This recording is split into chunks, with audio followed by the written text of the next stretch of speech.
Namaskar and a very good evening to all of you. It's a very good morning to our friends in the US who are joining us for this very special fireside chat. On behalf of the Vidya family, I welcome all of you. I am Rashmi Misra, the founder and chairperson of Vidya Integrated Development for Youth and Adults, Vidya for short. I am honored and delighted to welcome our country's great visionary leader and mentor, Mr. Narayana Murthy, co-founder of Infosys, to Vidya's first ever fireside chat. Mr. Murthy will talk to us about how to build a successful and respected India in conversation with Professor Ashok Misra. A very warm welcome to all our participants, especially the ones who have joined us from overseas, and to our students, our teachers, our friends of Vidya who have tuned in, especially to hear Mr. Narayana Murthy share his vision for education and his message to our young students of Vidya on how they can be an inclusive part of India's progress towards this goal. Get ready for a very special evening. I'd like to share a little about Vidya with you. We at Vidya have spent the last 35 years working on building a successful and respected citizens of the India's underprivileged communities across the country, and have worked tirelessly towards our mantra, which is educate, empower, and transform. Starting with just 5 little girls in 1985, today Vidya works across 5 metros and has touched the lives of 3,75,000 children, youth, and women with an amazing team of committed teachers, leaders, and volunteers. Vidya's learning modules inculcate knowledge, skills, and right attitude. Our mission is to create leaders, responsible citizens, and individuals who will be role models for communities and bring a positive social change to the country. The Vidya School Gurgaon is Vidya's biggest and the most successful flagship program. The school provides a cutting-edge curriculum, virtually free of cost, to over 1,100 children and youth who would otherwise have no access to high-quality holistic education. Vidya students not only master the core subjects matter required by the CBSE board, but they also get advanced training in the field of computer science, robotics, innovation, as well as sports and all extracurricular activities. Our dream is to create the next generation of Narayana Murthys, creative thinkers who will break barriers and make our nation proud. We are happy to share that 100% of our graduates are admitted into universities and colleges. We are a zero dropout school, and that 10% of our children qualify Mensa every year. Our Vidya students speak impeccable English, are well-versed in IT, confident, have huge dreams, and are concerned on how they can contribute to the creation of the India of their dreams. They stand out as leaders of their community as well as the universities where they study. On the respected front, from day one, Vidya has focused on an integrated education. We empower children, youth, and women with knowledge and skills. We help them to understand not only their rights, but also their responsibilities. We give them the confidence to stand up as equals of those who have had much more privilege. We teach them the importance of helping their communities advance and not just themselves. The Vidya dream is still to be realized. We would like to see an India where every child gets a quality education, where every youth an opportunity to succeed, and every woman achieve economic and social independence. Vidya sees no reason why the lottery of birth should determine where someone goes in their lives. Every Indian can and should aspire to become a successful and be respected. This is our vision, and I'm proud to say that we have made tremendous progress. You will hear from our Vidya children today, and I hope that will give you a flavor of why I am so proud of Vidya's work. It is very important for us to make India a better place for everyone. In the words of Mr. Narayana Murthy, unless India and your state become better, you can't become better. In whatever you are doing, make our nation a better place for everyone.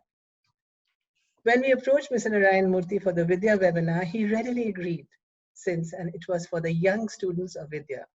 And that is his passion to see that our young students get a chance to dream and to get the best education so they can be the future of our country, which they are. We've been holding a series of Vidya Knowledge series webinars with engaging topics through this entire pandemic, which has brought together all our students, our teachers, our donors, our friends, and well-wishers. Children, this evening is a special episode is dedicated to you. You will have the privilege of hearing from one of the finest and most inspirational professional leaders of India. It is my honor to introduce Mr. Narayana Murthy, a man who actually needs no introduction. Mr. Murthy founded Infosys in 1981, which is today a highly innovative software service global company listed on several stock exchanges. He has been recognized as the father of the IT world, the honor which is given to him first by Time magazine and then quickly picked up by everybody else. Apart from his towering contribution to the Indian economy through his company, he has made a significant benefactions to the IT sector. Alumnus of IIT Kanpur and IIM Ahmedabad, he serves as a member of boards of several prestigious universities in the US and in India. He was awarded the Padma Shri and the Padma Vibhushan for his supreme efforts in the IT sector and priceless contribution to India's economy growth. I urge all our students to learn from his simplicity, his humility, and his benevolence. Our moderator for the fireside chat is Professor Ashok Misra, former director of IIT Bombay, a chemical engineer, a professor, a scientist, an educationist, and he has been an integral part of Vidya's 35-year-old journey. Some housekeeping matters before we start. Please ask your questions in the Q&A box. And if you have some comments, please do put them in the chat box. Thank you, everyone. And over to you, Ashok. Thank you, Rashmi. Dear Mr. Narayana Murthy, it's really a privilege and an honor for me to be with you on yet another fireside chat on education. Both you and I share the passion for quality education for our country at all levels, may it be school level or college level, higher education. So with this in mind, your topic that you chose for this fireside chat, building a respected and successful India based on education, which I'm adding on that, is very, very appropriate for today. So let me begin with some questions. We all read and hear about the successes in so many countries outside of India. I would like to hear your vision of what kind of country should India become? Well, first of all, congratulations to Srimati Rashmi Mishra, the principal, the faculty, Professor Ashok Mishra, and of course the students for building such an extraordinary institution.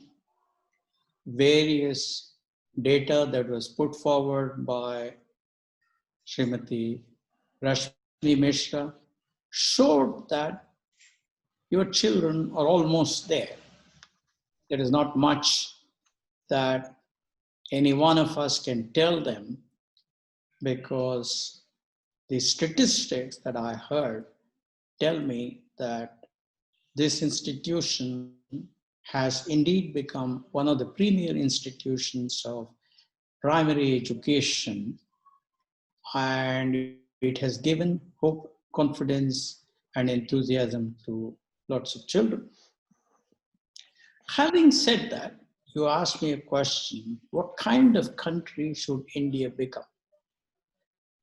India should become a well-to-do, happy, peaceful, harmonious, tolerant, and respected country.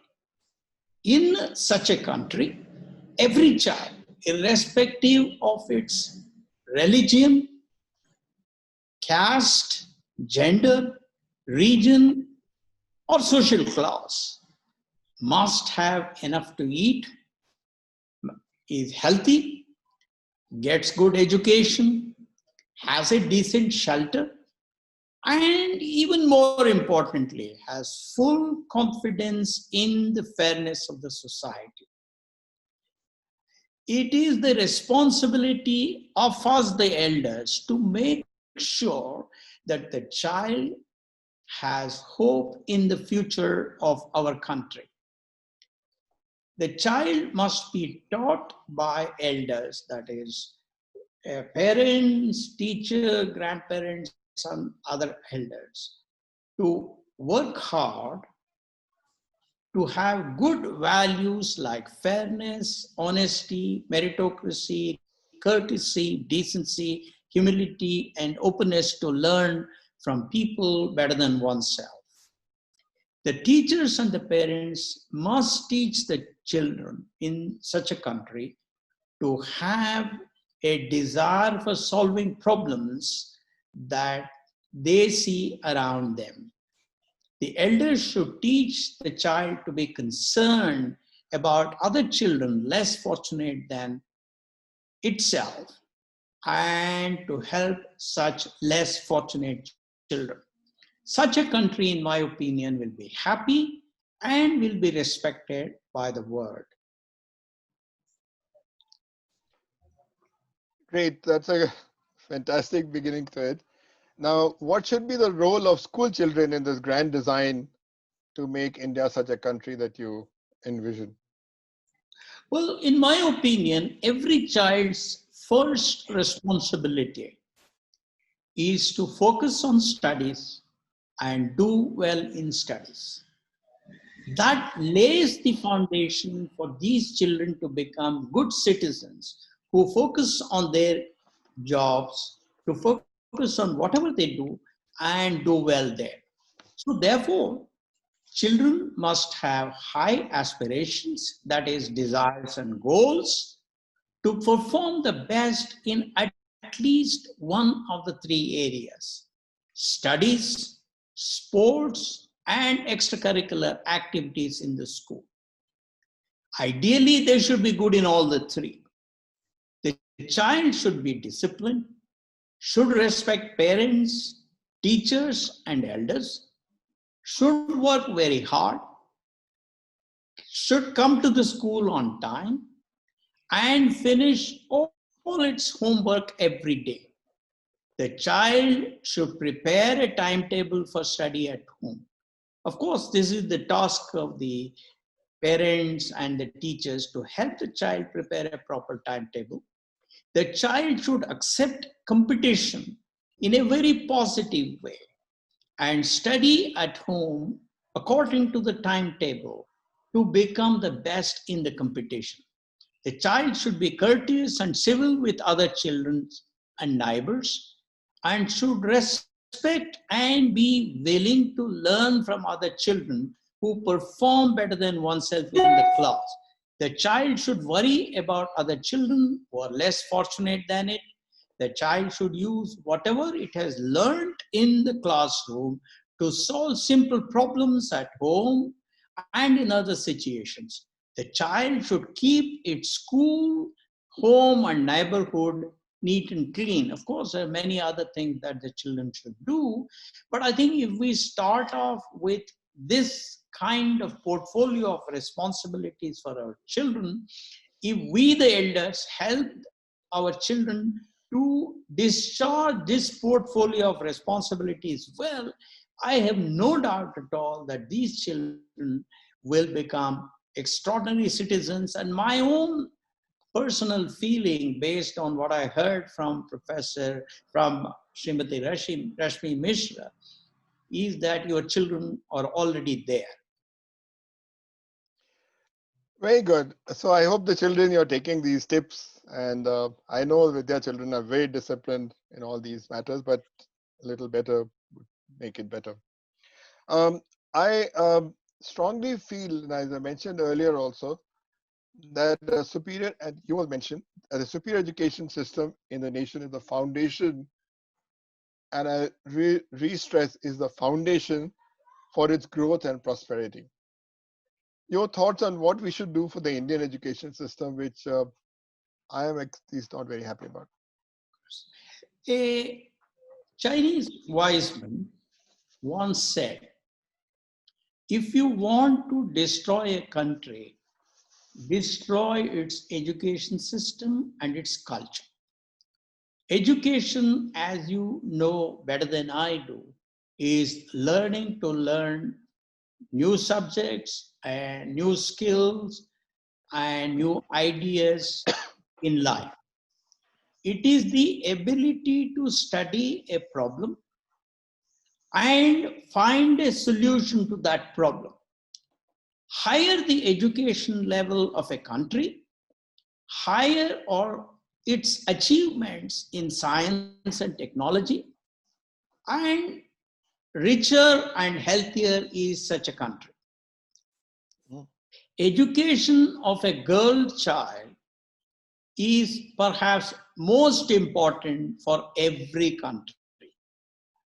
It helps the whole family become better educated. It makes a country stronger, healthier, richer, and more powerful. Education, as I said before, is what helps us solve our problems better. It helps each of us produce more in every year. In other words, more products, more services, doesn't matter, whatever it is. And consequently, an educated person gets paid better salary. The earning power of India will be higher if all our children are better educated, like the children of Vidya.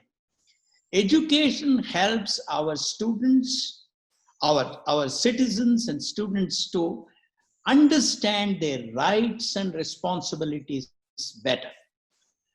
It helps them to elect the best leaders possible. It opens our eyes to what other countries have achieved, to learn from those countries and become better. It gives us an opportunity to travel abroad and learn from people there. It helps us to produce goods for selling to foreign countries and earn precious hard currency or dollars, which are needed for our country to import oil and other things. Good. This brings me to the next question. Is our population and the population growth a bottleneck for us, or can it be turned into an asset as we move forward? The so-called demographic dividend. We are the second largest country in the world in population. We are adding an entire population of Australia every year. South Indian states have done better in reducing the growth rate of our population than North Indian states have done, like the Bimaru states, that is Bihar, Madhya Pradesh, Rajasthan, and Uttar Pradesh. This huge population results in a small amount of money to be earned by every citizen of our country. Just to give an example, every Chinese citizen produces 5 times what an Indian citizen produces in a year. An American citizen produces 30 times what an Indian citizen produces in a year. Therefore, they get better salaries than Indian citizens. They can have enough food with good nutrition. They have access to better health care. They live in better housing. They look after their families better. And they are able to save more for their old age. Now, how do we get better salaries? There are 2 methods. One is for every Indian to produce more and more every year. That is where the demographic dividend, or becoming better educated, better skilled, and able to produce things that are more valuable. That is the first option. However, this takes some time. You know, we have been talking about demographic dividend for the last 15, 20 years, ever since that Harvard professor spoke about demographic dividend when he studied South Korea, a small country. The second way is to reduce the number of people in the family. So for a given amount of money a family generates, if we have a smaller number of family members, we can spend more money on each of the family members. That is very simple, right? You get a certain amount of money. If you have 5 people, the amount of money that is there for each member is less than if you have 3 people. So if we have a smaller number of family members, we can spend more money on each of the family members. This means better food, better clothing, better medical care, better education, better housing, and better savings. So the biggest and the most important need of our country is to reduce our population growth. Okay, we should do that. What kind of leaders are required to make such a country that we talked about so far? Now, since I am addressing children, first let me talk about what kind of monitors or class leaders they should elect in their class. Okay. That will automatically tell them what kind of leaders they have to elect in our country when they reach 18 years of age and start voting. The leaders that you elect in your class to become your monitor or class leader should be honest, hardworking, disciplined, and intelligent. He or she should be a top student in studies or sports or some extracurricular activity that has brought respect to the school. He or she should lead by example. In other words, instead of giving talks, he or she should first do good things, and then automatically other children will observe it and follow those good values. He or she should be fair, kind, gentle, and courteous with every other student in the class. He or she should be courageous and not afraid to punish boys and girls who commit wrong things in the class. He or she should always be the first to solve any problem that their class faces. He or she should not steal the properties of the school like pencils, eraser, or paper and use it for himself or herself. Your class will be very successful if you elect such class leaders. India will be a great country if you people elect such people to become our leaders. Once you practice electing such monitors or class leaders in your school and college, you will automatically get the habit of electing such persons and such good persons to become leaders in our country when you are 18 years of age and you start voting. Good. Thanks. So basically, there should be role models, and that is what is the important thing. Exactly. Now, can we move a little bit about the teaching that takes place in schools? And you and I have discussed this a little bit. Like, for example, science. Science can solve a lot of problems. And science is the basis for all engineering, technology, and growth, and so on. Yeah. How should science be taught in schools for its usefulness to solve problems that you talked about earlier? Wonderful. Science means science subjects. Sure. Science, mathematics, and at a later stage, engineering, etc. But science is about understanding the secrets of nature at an early stage when it is taught in schools. And then later on, it is about overcoming limitations of nature by applying science, which is what engineering and technology is all about.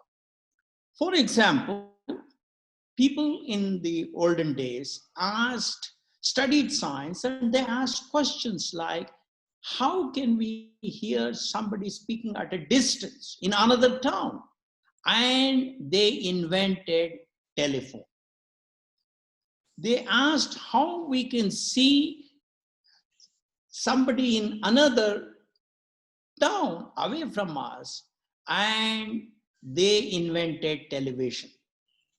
So therefore, science is at first understanding the limitations of nature, secrets of nature, and then applying it to solve what are the limitations of nature.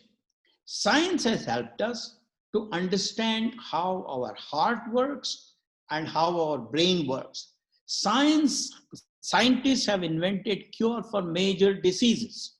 The objective of teaching science in schools has to be to improve the curiosity of our children to understand the secrets of nature and why nature behaves like she does.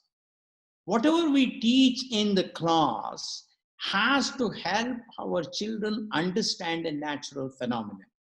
For example, our science teachers must help our children understand why the sky is blue, why an apple falls from the tree, why the earth rotates around the sun, why a rocket roars into space, why heat goes only from a hot body to a cold body and not vice versa, why sound becomes less intense as the car moves away from us, and why we see a rainbow. Once we start teaching children this kind of science, I believe that we will ignite the minds of our students to start thinking of finding solutions to our problems around us, and they will become inventors. Great. I love that.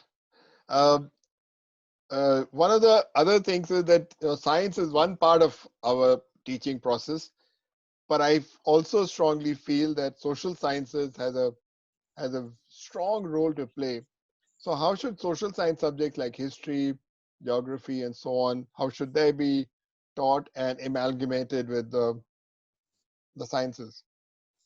Let me just take the example of one subject in social science, that is history.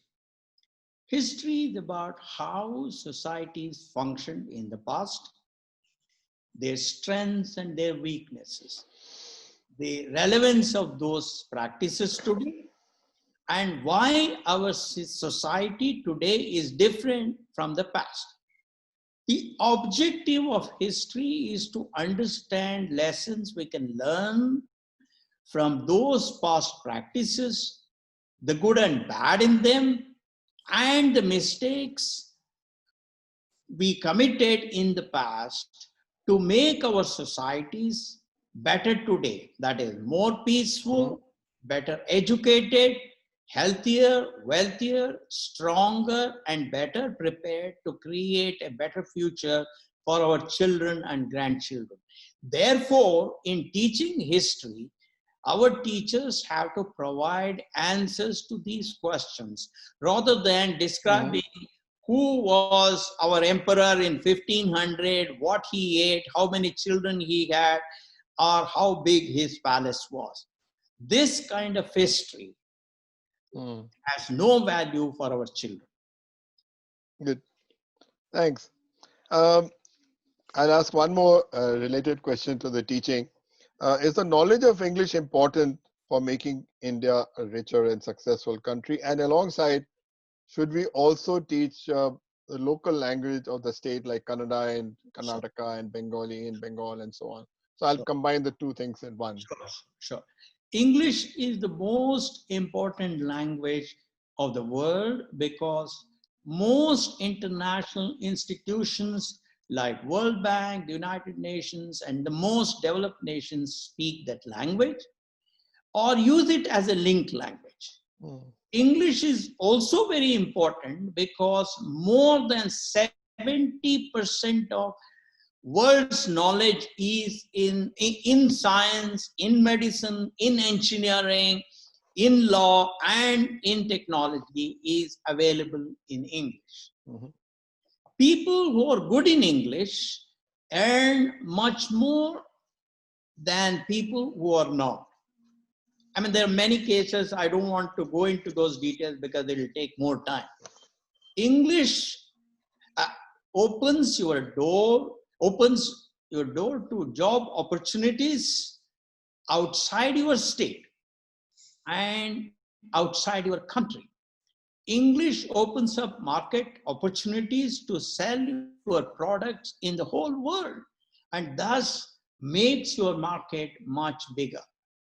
English provides access to the latest technology, the latest medicine, and the latest science. It allows us to obtain scholarship for our children to study in advanced countries. And I'm sure many of many of Vidya children have gone abroad. And these children will not be able to go abroad unless they are fluent in English. Particularly if they go to countries like US, UK, Australia, Germany, etc. Even in Japan today, in Tokyo University, with which I'm connected, all graduate courses are taught in English. English will also help India become a participant in international institutions and also participate in international trade. Therefore, English is the most important language that everyone in India must learn for better prospect. Now, you asked me about the local language. Local language in Karnataka is Kannada. We are in Bangalore. Therefore, I mean, there are children I know from Delhi. Therefore, I will speak about Kannada. That applies as much to Hindi, as much to Marathi, or wherever Vidya operates. Kannada is the language of our state. It has a history of over 1500 years. There's a lot of good literature in Kannada. Most importantly, Kannada is the language of Bangalore, like Hindi is the language of Delhi. If you want to have a good and purposeful social life, and if you want to live a productive life outside the office, then you have to interact with Kannada speaking people in shops, markets, restaurants, government offices, law agencies, and other institutions of value to us. Therefore, we have to learn to speak Kannada. So learning to speak Kannada is extremely important for anybody who plans to live in Bangalore for a long time. Great, thanks. Now, I think with your valuable inputs, Vidya School should, I feel, should take a pioneering role in bring about changes and reforms in the education system. Yeah. What would your advice to be? Oh, absolutely. I think they're already doing it. And I have no doubt at all that teaching of science, teaching of history, English, and teaching second language, teaching the local language as one of the subjects are all being done by Vidya. The most important thing for me is to see a premier institution like Vidya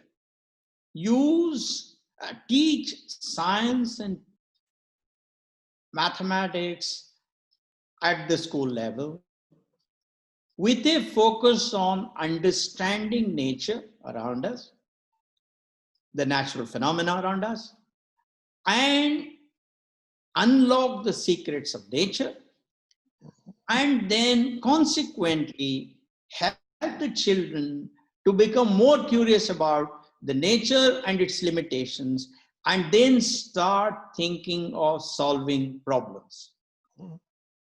Thank you. So, Mr. Murthy, we'll take a short break here.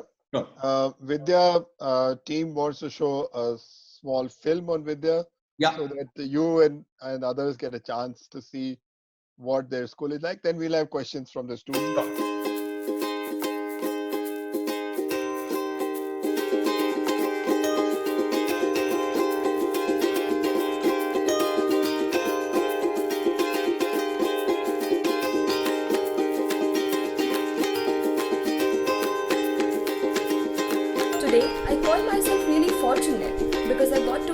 today, I call myself really fortunate because I got to be a part of Vidya, but also gave us the confidence and personality and knowledge to excel in all fields, but also gave us the confidence and personality to excel in all fields, and that is why I was fortunate enough to be selected in the debating society of my for the past 4 years, which had none students in my department for the past 4 years. Vidya has made me believe that dreams do come true if one puts in constant efforts and perseverance to never give up.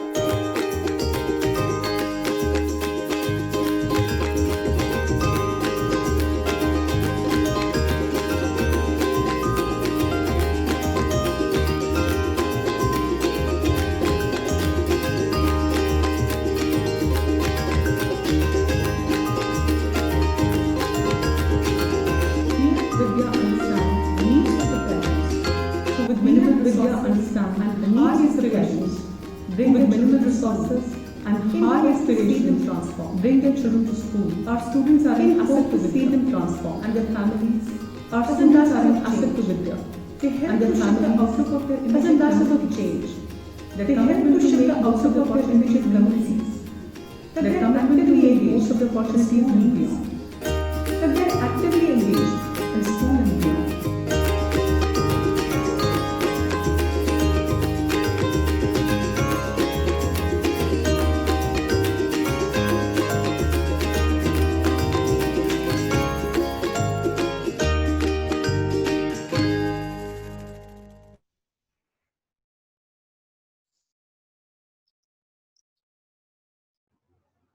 Now we have a small short poem by one of the Vidya alumnus, Sanjana. She is now studying in Lady Shri Ram College. Sanjana, floor is yours. Good evening, one and all. My name is Sanjana. I have combined my love for the school as well as literature through the means of self-composed lines which goes like this. I want you all to close your eyes if you want to experience a live picture which I'm going to paint in front of you. Tiny fingers penciling A for apple, chittery lips sing-songing twinkle, twinkle, ponytails bobbing down the aisle, shoot into gales of laughter and smile. I am Vidya. I shine in tattered shoes. I palm heaven for dented destitutes. The policies bang bartan of equality. My punch overtimes for its quality. Fair game, I invite you all to play, to slice your riches on our tray, so that no child is left behind, for tomorrow could yet be redefined. Thank you. That was lovely, Sanjana. Thank you so much. Okay, now we'll take some questions from the students. We have Suchita, and they will ask them the question themselves. Suchita is from Vidya, is a Vidya School alumnus. Suchita, go on. Good evening, sir. I'm a Vidya School alumnus. Yeah. I'm pursuing journalism honors in Delhi University. Sir, I wanted to ask that how can the education system in India can be made inclusive to provide opportunities to underprivileged children? Well, today you live in a country where there are a lot of opportunities, where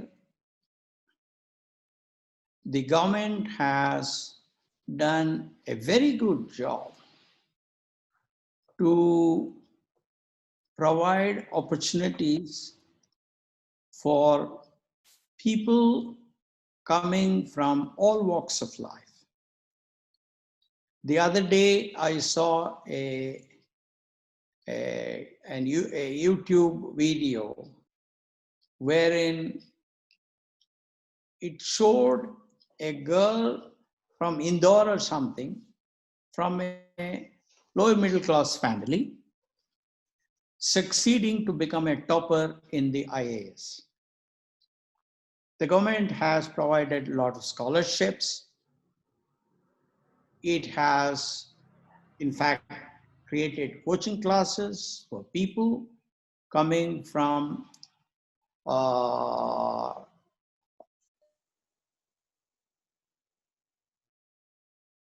number two, in the private sector,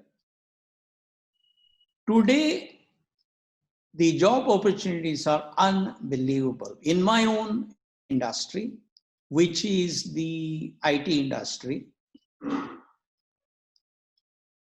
it is so difficult to get qualified talent. And I don't think anybody who has a basic minimum level of competency has been rejected. Today, there is a lot of respect for India, unlike when I was your age, when India was considered a filthy country which had lots of poverty. Today, the world looks up to India to solve problems. Today, Indians are quite welcome outside because of all the good work that your seniors who went to those countries have done there. So therefore, I believe you have opportunities in the government. You can become a professor. You can become a corporate leader. You can succeed in the NGO world. You can succeed in military. You can, in other words, you can become a journalist. So there are lots of opportunities. The only thing that is standing between you and your goal, your aspiration, are hard work, discipline, and high aspirations. And knowing you, I have no doubt at all that you will definitely make good on your potential, and you will not fall short of. You may, when I say you, people like you at Vidya will not fall short of obtaining good opportunities. Great, thank you, sir. Now we have Komal, also an alumnus. Komal, come on.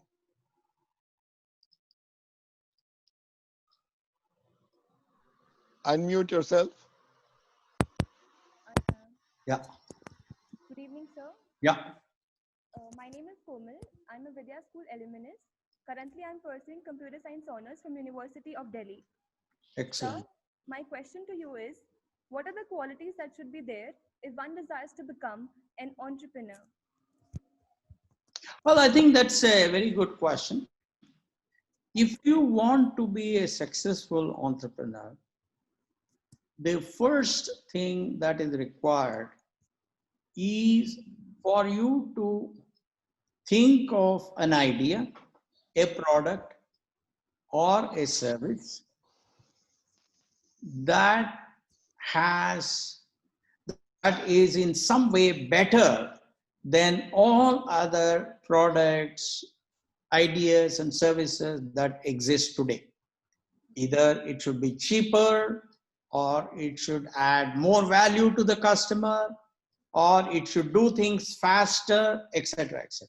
That is the first thing. In other words, you have to think of an idea which has a better competitive advantage compared to all other existing ideas. Second, you must conduct a very simple experiment, simple, inexpensive experiment to ensure that there is a market for that idea. If there is no market, no idea has any value, because it's the market that determines the value of your idea. Only when somebody is willing to buy your product or your service, then only there is a value for your idea. So why does he or she buy your product? Because they realize that it will make them do things faster, cheaper, better. That is the second important thing. Third, you will have to put together a team of your colleagues or friends who bring complementary strengths and make it a complete team. What do I mean by that? You should have somebody who knows selling well, somebody who knows finance well, somebody who knows technology or who knows manufacturing the product well, somebody who understands human resources, that is how to make sure that the team is performing well, his team is happy, etc., etc. So once you put these things together, then the next important thing for you as a leader is to lead by example. That is, instead of lecturing to others about the importance of sacrifice, importance of discipline, importance of hard work, importance of cost control, importance of coming to the office on time, etc., etc. If you demonstrated those values by your own action, by coming first to the office, by spending less than anybody else, by being more disciplined than others, then automatically everybody will understand it better than you are giving a lot of lectures. I would say that if you followed some of these things, then you are maximizing the probability of success. But in the end, you need God's grace. Now, some people call it, I call it God's grace, some people call it luck. As I think it was Louis Pasteur who said, when God is shy to announce his presence, he comes in the form of chance. So therefore, it doesn't matter how good your idea is, how good your team is, you need luck. You need God's grace. Let me give you a simple data point. I wrote a basic interpreter in 1970. Bill Gates wrote it in 1976. But Bill Gates was in the right country, there was right opportunity. In other words, he was lucky to have been born in America, he was lucky to have been there, all of that. But I was not. At that time, even though I wrote a basic interpreter, which was as good as what Bill Gates wrote, look at where he has gone, look at where I am. So therefore, finally, you need luck. That is where we have to pray for our success. That is where luck or faith in God gives us hope.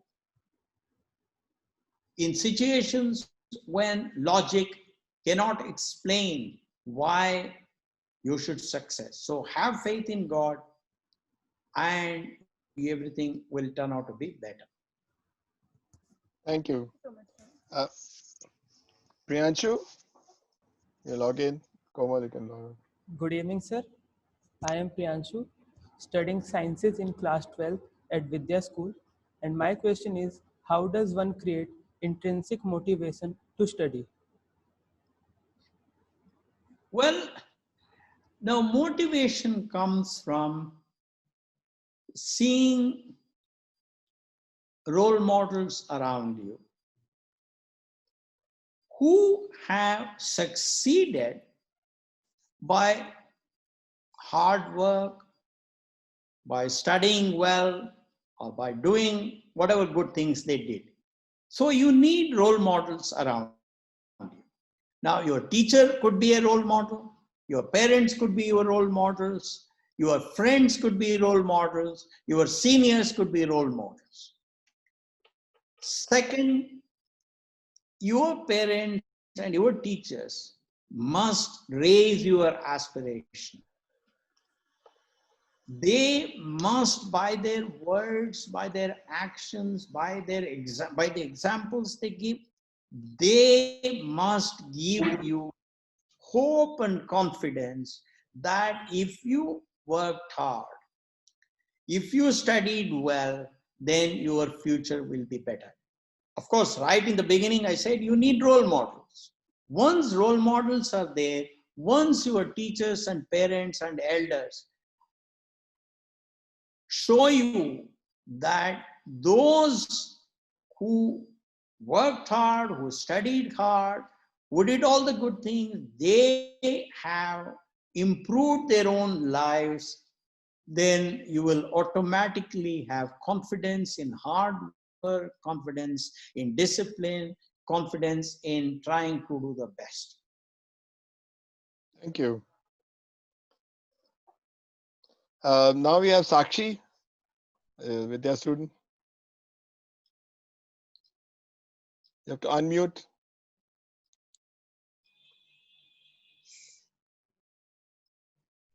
No, we can't hear you. Hello, I can't hear. Yeah, you remove the headphones, you can just speak on the computer. Yeah. Good evening, sir. I am Sakshi. I'm student of humanities at Vidya School. Yeah.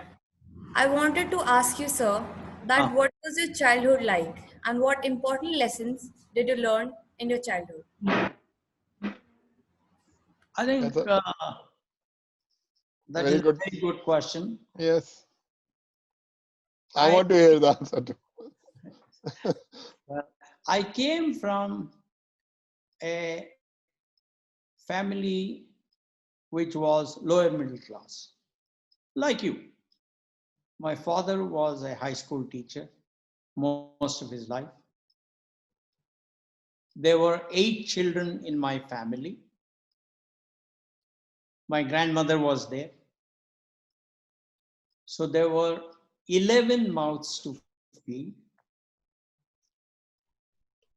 But father believed in hard work, discipline. He was a tough taskmaster. He focused. He always told us the importance of hard work, discipline, etc. He taught us to write down a timetable every day. In the beginning, we'd say, no, why do we need a timetable? Don't we know that we have to study? He said, no, I'll tell you why. If there is no timetable every day at home, then you will study only those subjects you like. For example, I was not a great fan of history. I liked mathematics. I liked physics. I liked English. But my father said, look, if you want to do well, then you have to give a lot of importance to those subjects that you don't like. That is where timetable becomes very important. I was very lucky. I got the 4th rank in the state in my SSLC. I got the 3rd rank for the state in my university. At that time, there were only 2 universities. All of that happened because of my father's insistence on hard work, discipline, honesty, high aspirations, etc. Mother was a very compassionate woman. She made sure that every day, every night, there was a child from a poorer family coming and eating with us. In other words, even though we were 11 people sharing the meal, she said, we have to show compassion to people who are less fortunate than us. So this is a word called Varanna in Kannada. That means once a week, a child would come and eat with us one meal. So during lunchtime, it was not possible because everybody was away. So 7 days, we used to have 7 children from less fortunate families coming and eating with us exactly the same food in same proportions as we were eating. Mother taught us, therefore, compassion. She taught us the importance of patience, the importance of working together with other people, etc., etc. This was, so my life was very much like yours. So Sakshi, next time I come to visit Vidya School, I want to see your timetable. Good. No, this is very important. Kindly follow this, because this will help you study those subjects that may not be your favorite. Kindly do that. It's very, very important. Very important. It may appear not so important at this stage, but once you start doing well, because you did well even in those subjects that you didn't like, that is when you will be in a position to appreciate these things. Thank you so much. Sanjana?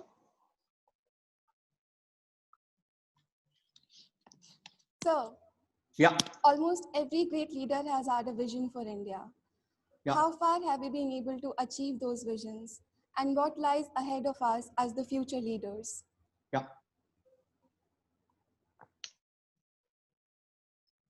Well, you see, aspirations keep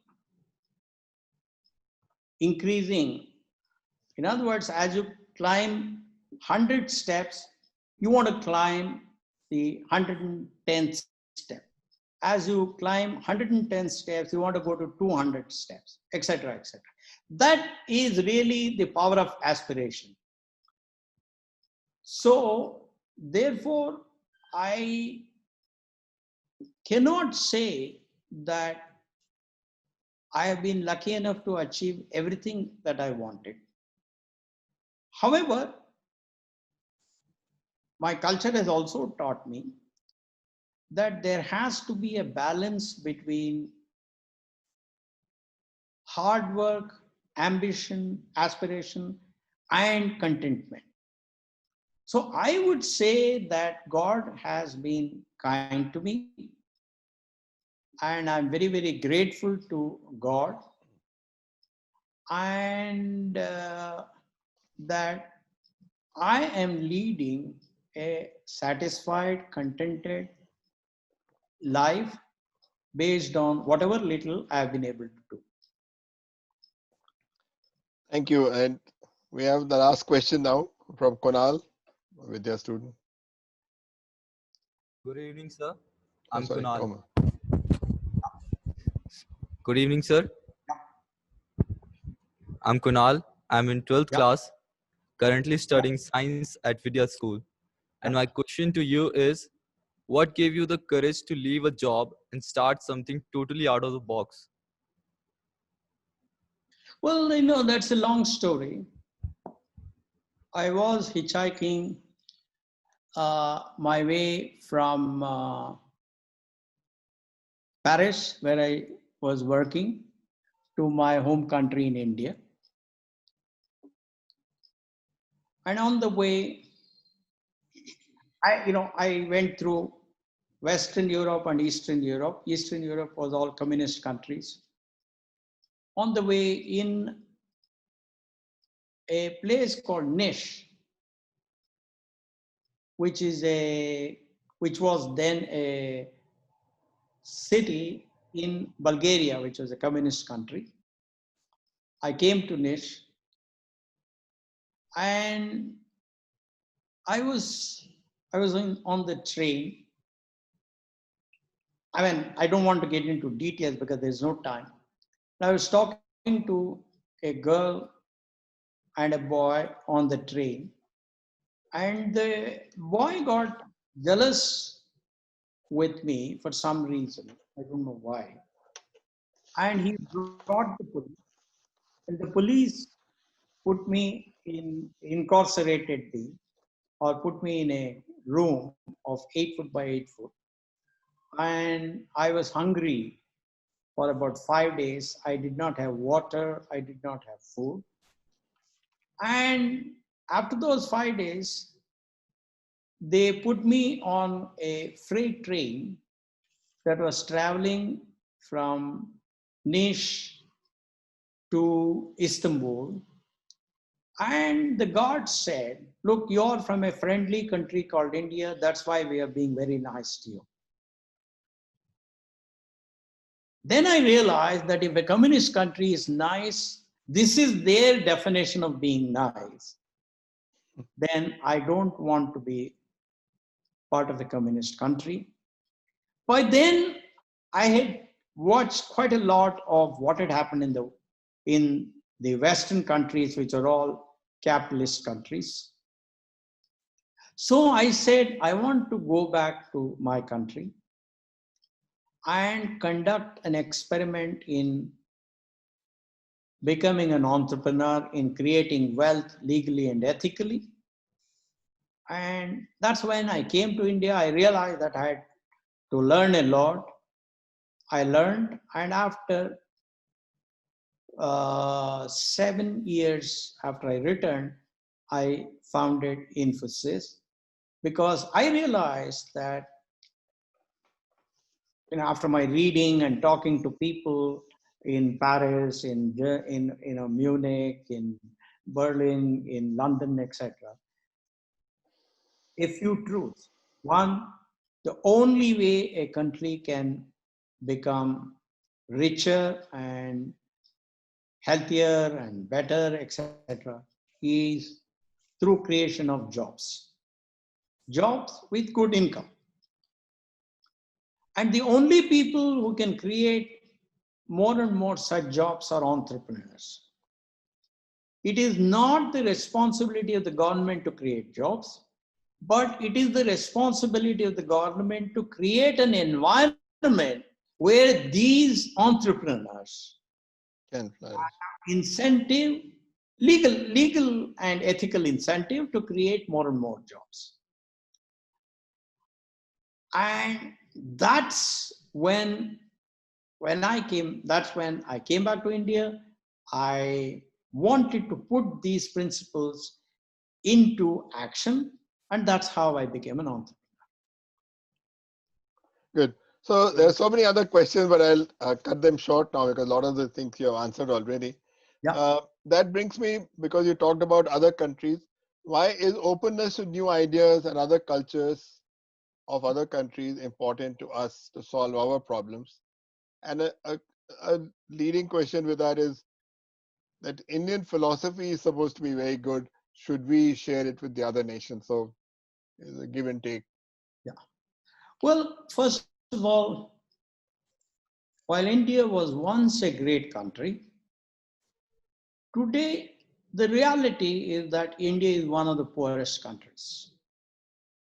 We're somewhere around 135 or 136 in what is called Human Development Index, which means the nutrition level of our children, the education level of our children, the health of our children, etc., etc. When you consider all these, you develop what is called a development index. And on that index, India ranks 136 among 215 countries. That means we are nowhere near even. Therefore, we have to work hard and be ready to learn from countries that have performed better than us. That's the only path we have to make sure that our children, our grandchildren, their children all become better. That is, they have better education, they have better health care, better nutrition, better shelter, etc. When you open your mind to a new idea, it becomes your own idea. That is the beauty of being open-minded. And the beauty is that I get an idea from, let's say, Kunal. Not only does that become my idea too, unless he has patented it or something like that. That most people don't do these kinds of don't patent these kinds of ideas. The good thing is I can improve upon this idea and create a better idea. There are so many problems in our country, and there are many solutions to these problems that other countries have already solved. Therefore, we can find quick solutions to our problems if we keep an open mind to adopt the idea of other cultures and countries. Also, I want you children to remember that refusing to be open-minded to learn from others, other people, other states, other schools, other countries, etc., is a sign of low confidence, insecurity, and inferiority complex. My own interactions with intelligent and accomplished people like Professor Ashok Mishra tell me that such people are very open to accept ideas from anybody as long as those ideas are discussed, debated, and found to be better than their own ideas. After all, Mahatma Gandhi himself once said, I want the doors and windows of my house open. That means he was talking about his own mind, to be open so that fresh winds, that is fresh ideas, come and make me a better person. Now, Ashok asked me about the Indian philosophy. This is a very good question. India does have a lot to contribute to a more contented and happier life than most other nations. The concept of karmanyev adhikaraste, that is, whatever you have to do it with full commitment without worrying about the result. I think is one of the finest ideas in Gita. It is very difficult to implement it. It is asymptotic, as we in mathematics say. Second, the idea of contentment, which my mother taught, is very useful to keep your peace of mind. And at the same time, when you follow karmanyev adhikaraste, you can try to work harder and harder while being contented today because you want tomorrow to be better. The idea of yoga and meditation is another powerful idea. The practice of looking after our old parents is a fantastic idea. We look after old cows even after they have stopped giving milk because we look at them as part of our family. These are extraordinary ideas. The sacrifice that parents make to give a better future for their children is a noble idea. Atiti Devo Bhava, the way we treat our guests, is one of the finest ideas of philosophy. However, my own general experience is that our advice or the way we live is taken seriously by others only when we have become stronger in values, education, healthcare, and economic well-being. Only when we demonstrate to others that we are a better nation, we are a stronger nation, economically, in education, healthcare, etc., then people will follow our advice. People will follow our philosophy. Therefore, if we make our nation a stronger one, then our philosophy will be followed. It's also what's called becoming a soft power. Thank you. So beautifully explained. So I have a question here. As a nation, among the community of nations, we see large differences in quality by income. what tech-based online education with what is coming in with tech-based education, these differences are likely to be further amplified. How can the government, industry, and education institutions come together to ensure that we don't have a large batch of students who are left behind and are not inclusive? Well, see, the beauty of online education, like the beauty of this virtual conference, is that it allows people, the giver of education and the receiver of education, to be in their own environment, to be more comfortable, and at the same time receive education from such people that are fit enough to provide education to us. Therefore, I personally believe that we should start using online education more and more now that we have started this today, thanks to our COVID-19. Thank you so much. I'll now hand over. You've explained so many questions and so many questions already taken care of. But now I'll hand it over to the principal because Sure. I want teachers to ask questions because they have to implement all the advice that you've given. So they need to. Sure. Ella, please take over. Good evening, Narayana Murthy ji. Yeah. As the principal of Vidya School, what should I do different that would help me live our motto, educate, empower, transform, and create leaders for India? I think the most important thing is for you to lead by example.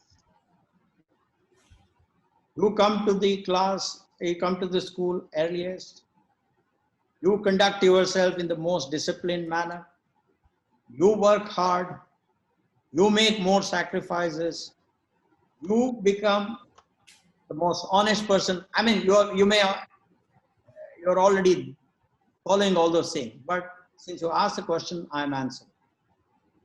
You become the most honest person. You ensure that you work very well in a team. You take care of people who are less fortunate than yourself. You have high aspirations. You become more and more open-minded to listen to your colleagues. You become more open-minded to learn from schools that are better than your school. If you did some of these things, this to me is leadership by example. Then you don't have to give big lecture to anybody. Your teachers will automatically follow you. Your students will automatically follow you. And everybody would want to be like you. You will become a role model.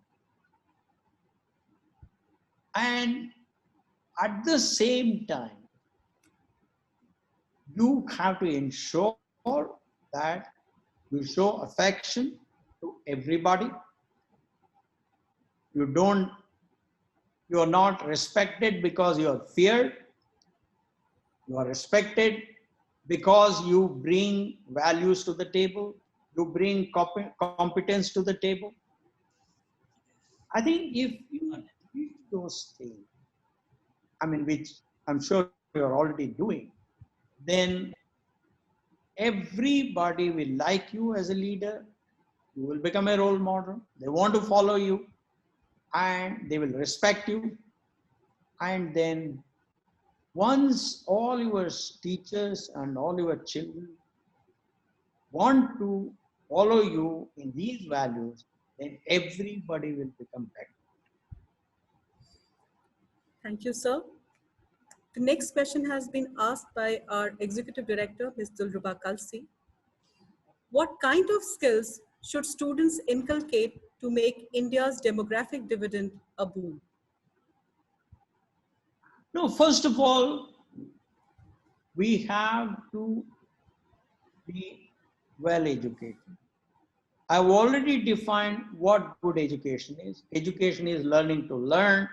Education is helping us to understand nature, understand limitations of nature, and then invent things to solve the limitations of nature. We have to, education will teach us how to recognize problems around us and solve those problems. I think if we did that, then I do believe that we will be a much better country. And the education that you impart to children will be worthwhile. Otherwise, rote education has no value. You know, let me give you a simple example of how rote education is meaningful. This is a technical example, I don't know. I am an electrical engineer. And in our laboratory in 1966, we had a certain kind of starter to start a motor, start an electric motor. And that required one's hand to go down and pull a lever up. My friend got a job in Bombay. He went to his job, and the first day his boss took him to the workshop and he said, Gopal, start the motor. There was a button, green button that said start. But this fellow's hand went down and came up. Because in our workshop, we had to pull the lever down and pull it up. In other words, he had not understood what happened when you pulled the lever down and what happened when you pulled the lever up after a few seconds. That's what is called star delta starters. I don't want to get into the technicalities of that. But our starter was a very old starter in our college, and the industry had a modern motor, modern starter, and that required you to press just the green button, and that did pulling the lever down and pulling it up automatically. So if our teachers had taught us why we are pulling the lever down and after a few seconds why we are pulling the lever up, then my friend would have understood that there is that green button and that button is doing all of it. But he had not understood. So therefore, your education has to address the solutions to problems rather than simply learning by rote. It has no value, and therefore I hope you're already doing it. Everything particularly science and maths, etc. When you teach the children, as I told you, first you address the natural phenomenon around you. Why the sun rises in the east? What do we mean by saying sun rises in the east? Why is the sky blue? If you stand on the surface of the moon, will you see a blue sky or will you see a dark sky? If you see a dark sky, why do you see a dark sky there and why do you see a blue sky here? So things like that, if our teachers and if our syllabus is helping our children to understand the nature and then solve problems around us, then I think that education will be worthwhile. Next question is by Mr. Zal Davar, mentor to our Vidya children. How can teachers communicate with students to mitigate their stress and unarticulated fears and anxieties? No, I think a leader is a change agent. Change is always tough because there are so many certain uncertainties about the changed circumstance. You don't know. I mean, if you go from one place, you go to a new country, you don't know what the uncertainties are. You don't know whether people will like you or not. You don't know whether you will be able to do the job properly. You don't know what you will get to eat, etc. In other words, whenever there is a change, there are a lot of uncertainties. Uncertainties bring fear. Fear is nothing but uncertain. Why is a child not willing to go into a dark room? The reason is because the child doesn't know what is there in that. There may be a snake, there may be some ghost, there may be something. So therefore, the responsibility of a teacher is to remove fear by explaining what the changed circumstances will be, what are the opportunities in the new situation, what is required to go from the current situation to the new situation, and the benefits of the changed circumstance, and give confidence and hope to the child to put in all the hard work, put in all the work that is required to reach the new situation. See, that's how we all have to remember, even though it is apocryphal, how Moses led people to walk through the water, right?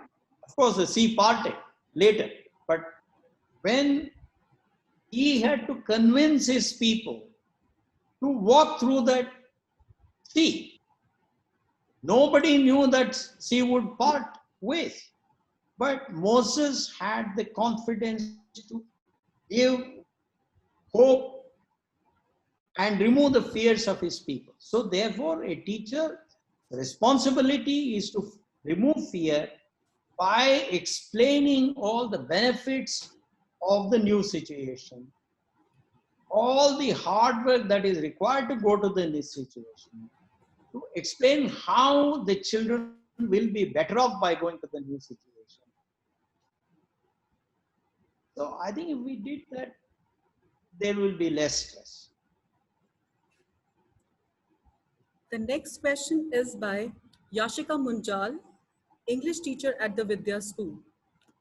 With reference to the two cultures, the book Two Cultures by C.P. Snow, how can the two disciplines, humanities and sciences, mostly taught in isolation in our school, can be brought closer?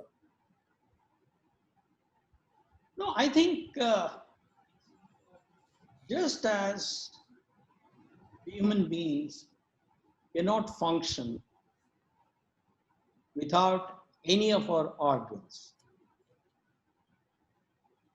we also need to become all-rounded in science, in social sciences, in English, and other languages, etc. Supposing I had only eyes and no ear, I am not a complete human being. So therefore, even to be able to use the benefits of science, I have to understand the problems of our society. I have to understand the structure of our society. I have to understand how I can use my science and technology to make the society a better society. Unless I understand my society, unless I understand how people interact, unless I understand the problems of my society, I would not be efficient in applying my science and mathematics, even solve the problems of the society. So you need to understand the society by studying social sciences. You need to study science to understand what tools we can have to solve the problems of the society and then solve those problems. So I don't know of anybody who was successful by saying that I will only be a scientist, because none of us operate in vacuum. We live in the society. We interact with people. We interact with our parents, our teachers, our bosses, our subordinates, etc. So there are a lot of good things we learn from social sciences to be a successful participant in our community, in our teams, etc. So therefore, both are needed. Miss Okay. Prerna Okay, you have Madam. Miss Go. Miss Prerna Oberoi, our school coordinator, would like to understand how do you approach a complex team project and what have been your strategies in allocating tasks? Sorry, I didn't hear the thing clearly. How do we? How do you approach a complex team project and what have been your strategies in allocating tasks? See, there is a famous saying, how to eat an elephant. That is, you cut it into pieces. So similarly, when you want to study, Professor Ashok Mishra and I, we have done this many times. When you want to solve a complex problem, or when we want to design a complex system, we think of simple subsystems and the interaction amongst these subsystems, and then start solving the simple subsystems or simple problems. So therefore, split a complex problem into a set of multiple simple problems and try to solve each of these simple problems and ensure that these simple problems do not impact. When you have found a certain solution, the solutions do not make other simple problems more difficult. So that is the way we have all learned systems theory. That is what's called systems theory. So that's the way we have all sorted complex problems. Thank you, sir. Thank That, you for for example, if there is a fight between two people, how do you sort out the problem? You talk to each of them separately. You first understand why they are disagreeing, right? So that's exactly the complex problem is split into two simple problems because of these are the two people that are fighting. You understand the point of view and then find a solution that satisfies each of the two people to some extent, and then you move on. Yeah. Thank you, sir. Thank you for answering all the questions so patiently. So, Thank you. Eli, now you've got the masala, all the things to make the school better. Yeah. Thank you. Implement a few of those things. Thank you to all the teachers for asking such lovely questions. I have few questions from the well-wishers and then we'll try to wind up. Sure. Is it okay? Yeah. So, Mr. Ronjoy Datta, CEO of IndiGo, he says that just like Infosys, we at IndiGo have always been supporting underprivileged children. And he would like to understand what projects you or Infosys may have for underprivileged children for the development of software. Are you employing some of them in that? Well, by and large, Infosys does not involve itself in software projects except for its customers. What we did in 1995 when we founded Intrinsic Foundation was to say that we will donate a certain part of our profit every year. We'll give it to Infosys Foundation, and they will address the basic needs of the poorest of the poor, like basic education, basic healthcare, basic shelter, etc. So Infosys Science Foundation has built houses for thousands of people who are affected by floods and all of that. Infosys Foundation has contributed large amounts to Akshay Patra so that hot food is served to children in government schools in various states, I think 11 or 12 states. Infosys Foundation has built hospitals, it has donated advanced medical equipment to hospitals, etc. Now, somehow we felt that in order to do justice to the organization that is in need of systems, the best thing is for us to donate some money, and they can hire the best company that provides it the best value for money at the lowest cost and at the best speed.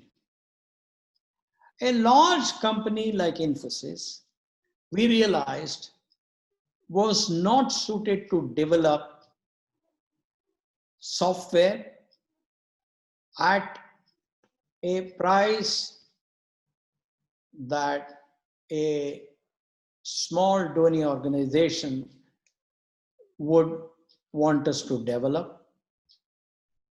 And therefore we said, look, you go ahead and hire a small, nimble, efficient startup that is in need of some opportunity, and we will provide you funding.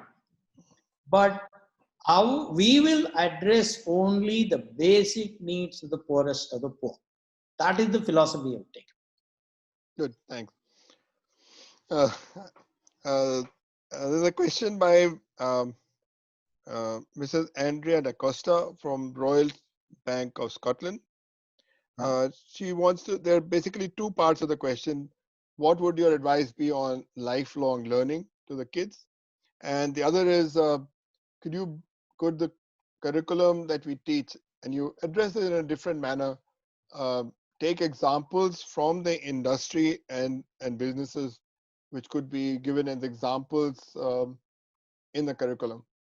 Like you said, science, there's some, to be taught for something that you observe. Can some industrial problems or business problems be inculcated? Yeah. And how does that lead to lifelong learning also? Well, lifelong learning is a must, and it is the school education and the college education that lays the foundation for lifelong learning.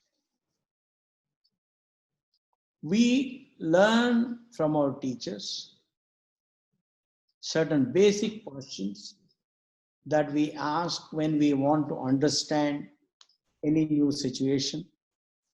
when we want to understand solutions to that situation.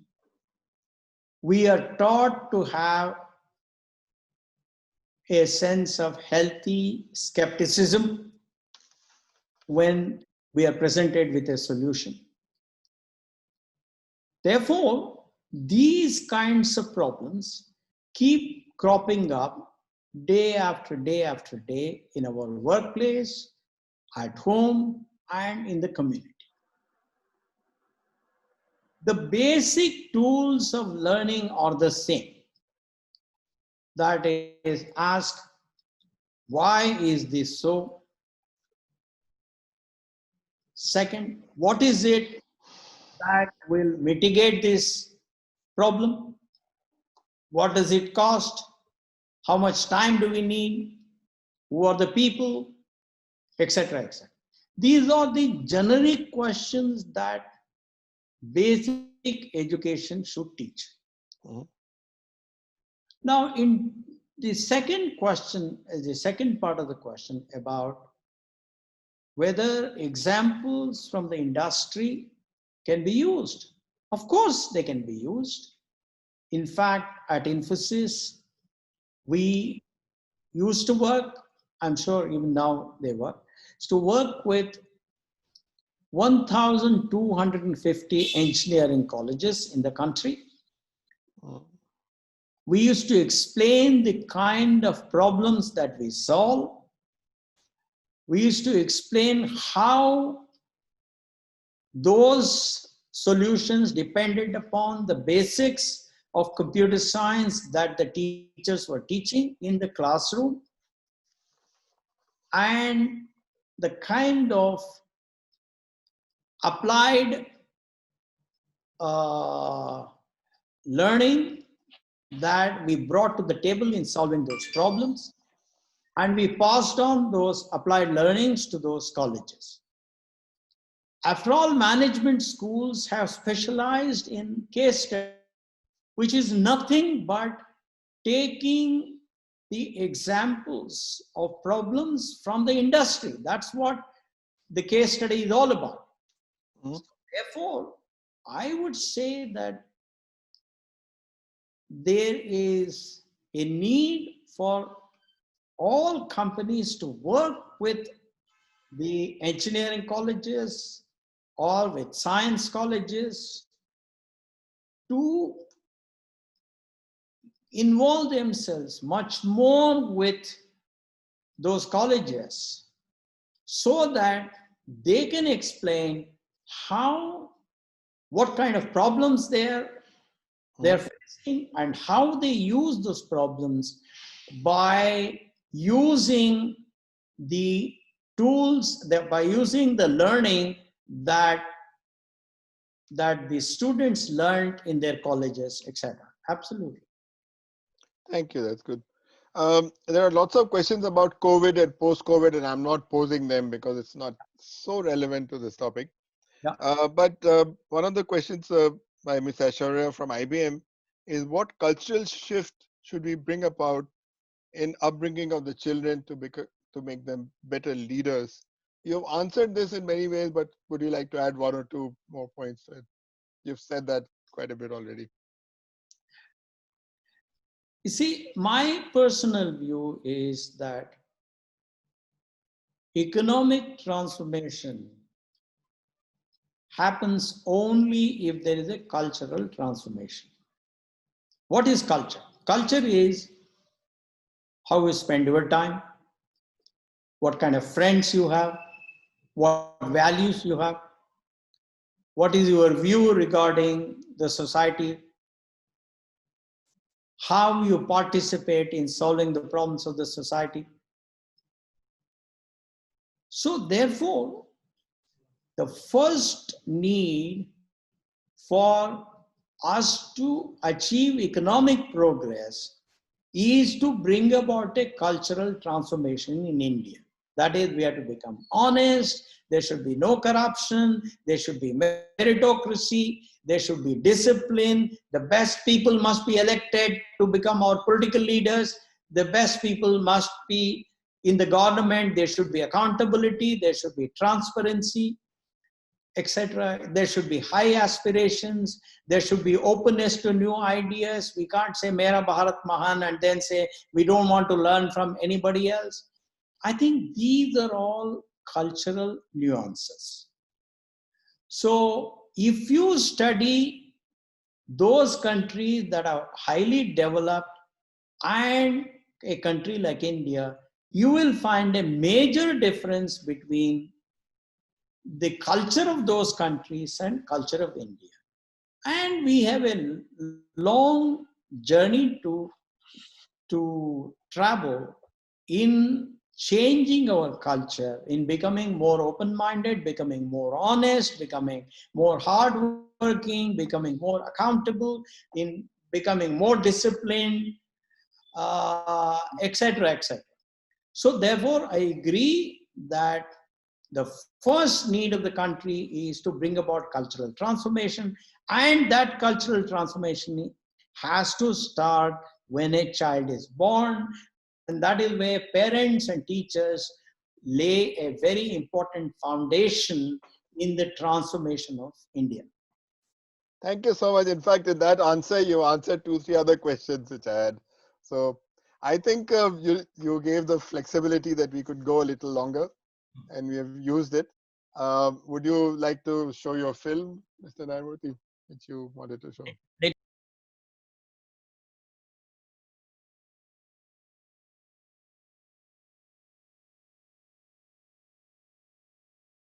Beautiful, Mr. Murthy. That was wonderful. Thank you. I mean, you know, these are all children. Yes. And I was looking at ending it with a song. And I searched and I found this child praying that those children who are less fortunate than herself, this prayer is for by that child and those children, for children less fortunate than them. And, yes. So I thought that is such a good principle that all children of Vidya School can follow. Yes. That's why I did that. So my actually it leads to be my concluding remark and question. As you saw, the kids of Vidya and the alumni who came, they are very bright and second to none, although they came from less privileged families. So just a piece of advice for them to take leadership role to make India a leader in the Committee of Nations. Just one last minute advice. No, I think the good thing is these children are at an age when India has a lot of respect, when the world is looking to India leading the world. India is now part of G20. India was recently invited to even attend G7. There is, thanks to the non-resident Indians who have gone to United States, UK, Australia, etc. They have worked hard, they have been disciplined, they have been very peaceful, they have paid their taxes well, they have brought up their children well. So therefore, they have created a very positive image for India. Fortunately, our economy has also been growing pretty well. It has grown, last year was the fastest growth in the world. So therefore, these children are at a time when they can dream much bigger than you and I did. So what that means is they have a huge responsibility to make the country even stronger for their children, their own children and their grandchildren. So therefore, I would request every one of them to become model citizen of India and model citizen of wherever they go. It doesn't matter. Some percentage of Indians will go abroad There is nothing wrong with that. But what they have to be is to conduct themselves as model citizens in those countries. Everybody there in the United States or wherever they go should say, we want more Indians. So all that I would say is, be honest, work hard, be disciplined, have high aspirations, revere meritocracy, have concern for the less fortunate, and be proactive in solving the problems around you. That's all what I wanted to say. Thank you. Thank you very much. Thank you. And children, wherever you are, I know that a lot of children are attending from various places. We've had absolutely brilliant advice given to you by none other than Mr. Narayana Murthy. You should follow this to the extent possible, and your principal will help you, and we are all there to help you as you move along. To the participants, so there are over 100 other questions, but I've sifted through the questions. Many of them have been answered because several other questions were on similar lines. So please don't mind because time is running out. We will compile those questions and share them with Mr. Narayana Murthy, and if he has spare time, then we'll try to post them also. So over to Dilrabat for the concluding remarks. And thank you, Mr. Narayana Murthy. It's just such a pleasure talking with you again about education one more time. No measure. It's a pleasure. Dilrabat, take over. Yeah, I'm trying to. Yeah. Okay. A very good morning to all my friends who have joined this webinar from overseas, and good evening to those of you who are in my part of the world. Today, indeed, has been a memorable day for the Vidya family, since we've had the entrepreneur of the new millennium, Mr. Narayana Murthy, here with us this evening. Thank you, Mr. Murthy. It was indeed a great honor and pleasure to have you with us this evening. Thank you for your perspective on some very contentious issues that have been discussed and debated at different forums. How do you visualize India in the 21st century? What are the attributes that we need to inculcate in our kids to make them effective leaders of tomorrow? Are concerns that have been voiced by educationists the world over. Thank you for addressing these issues with great alacrity. I'm so happy, and I'm sure a lot of us here are very happy with the optimistic picture that you've painted of India. India, a country that is happy, peaceful, and tolerant. And as far as the attributes of our children go, I think our children at the Vidya School have inculcated a number of those traits, but you've emphasized honesty, justice, fair play, discipline, punctuality, and hard work. There is no compromise on hard work. And coupled with that, a lot of compassion and humility. Thank you so much for these valuable traits that we as educationists will definitely try to inculcate in our students. Your journey resonates with everyone who has ever dared to dream. And our Vidya students, the most valuable asset that we have, are big dreamers. They've been taught to be lifelong learners, proactive and resilient. They aspire to be leaders and entrepreneurs of multinational companies and trailblazers in their respective professions. Thank you for suggesting the path forward for them. Your suggestions on how to become an entrepreneur has come down as very valuable advice. Like you've emphasized, first having an idea that nobody else has thought of in terms of services and goods, and then identifying whether there's a market for it and putting together a multifaceted team. So children, those of you who aspire to be entrepreneurs, these are very valuable inputs that you can capitalize on. as we reimagine and reinvent the vision for the Vidya School post-COVID-19, we will work towards revamping the curriculum. Thank you so much for telling us how history and science should be taught in schools to make them more effective. So science should be taught in a manner that students develop a spirit of inquiry and delve into the mysteries of the unknown and find solutions to the problems. We will emphasize problem solving and application of theory to the real world.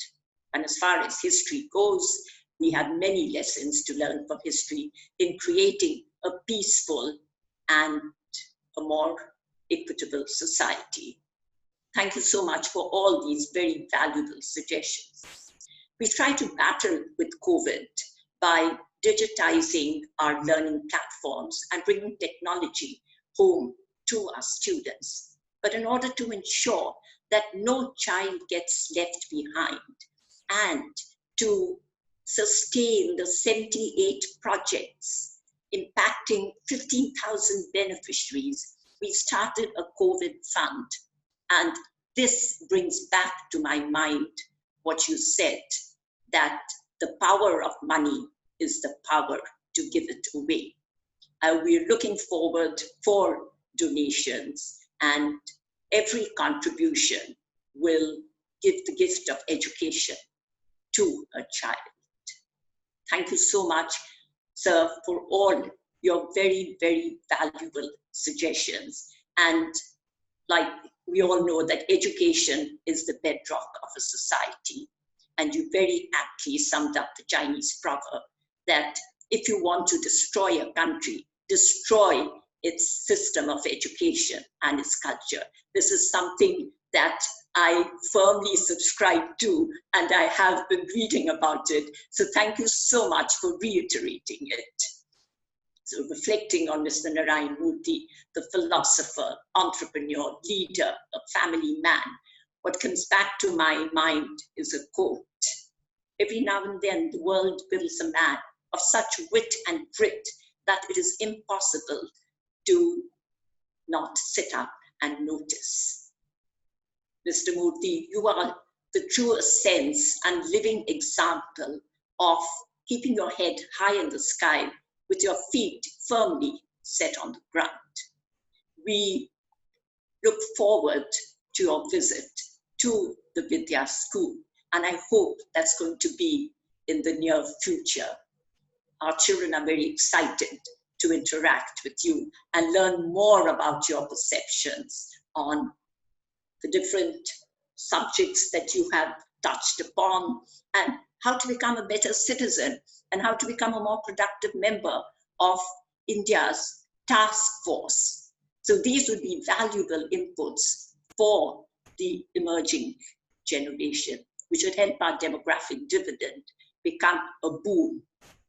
Thank you so much, Mr. Murthy. Right, and we look forward to your continued advice and guidance. I would like to express my deepest thanks and sincere gratitude to Professor Ashok Misra for his very thought-provoking and insightful questions, which led to a very meaningful discussion. Thank you, Professor Mishra. Your questions were really well researched, and all your questions culminated in a very meaningful discussion. There are many takeaways from today's interactive session, and we look forward to internalizing a lot of the learnings that have taken place today. A special word of appreciation to all our panelists, our attendees, and everyone, all the participants who have joined us from all over the world. Thank you so much, and we look forward to all of you joining us for our next webinar. Our upcoming webinar is a concert that features the iconic Sufi singer Sonam Kalra, who will take you through her journey from spirituality to humanity and mesmerize you with her soul-stirring voice. She will transcend you to a different world. Ladies and gentlemen, please block the date. It is Saturday, the 20th of June from 7:30 p.m. to 9 p.m. Sonal is also our global brand ambassador. So thank you very much, all of you who have joined this webinar. We look forward to having all of you join us again. Good day to all my friends on the other side of the globe. Good night to those of you who are in my part of the world.